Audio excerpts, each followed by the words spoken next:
So in the previous video, we already covered the standard international system of units, and we covered the basic units like the distance,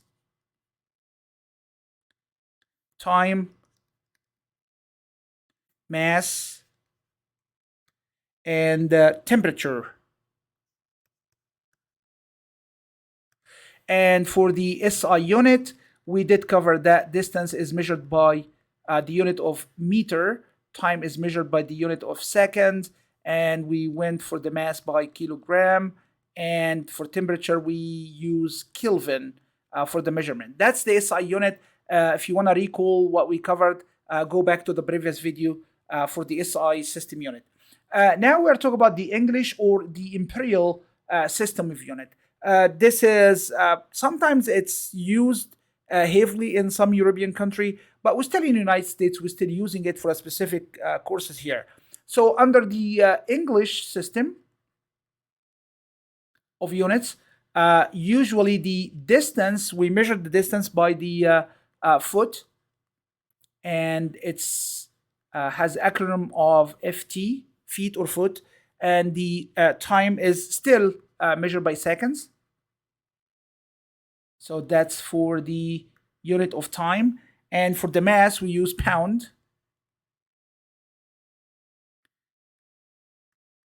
That's the unit of mass. And for temperature, we use actually Fahrenheit.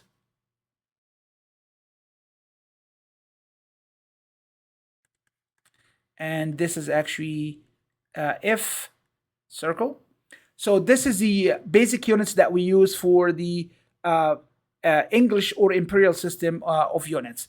There's another system of units. It's called the British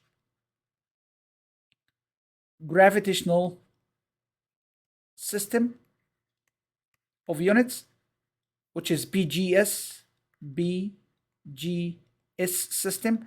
This system is exactly the same as the English or the imperial system, except for the mass. They are not using pound, they are using the slug.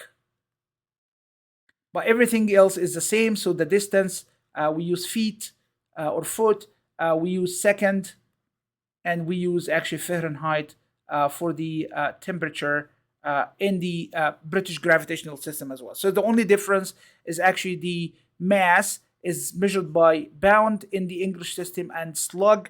And we know that the slug is simply 32.2 of pound mass.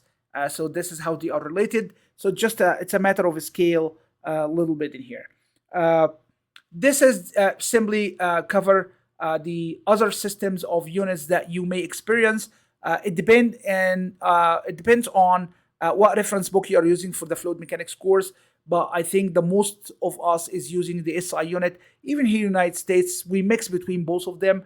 But I think SI unit would be actually the most usable system of units to deal with in here. So please like, subscribe to the channel, and share that video so we can reach out to the maximum possible number of audience who can actually get benefits out of this these videos here.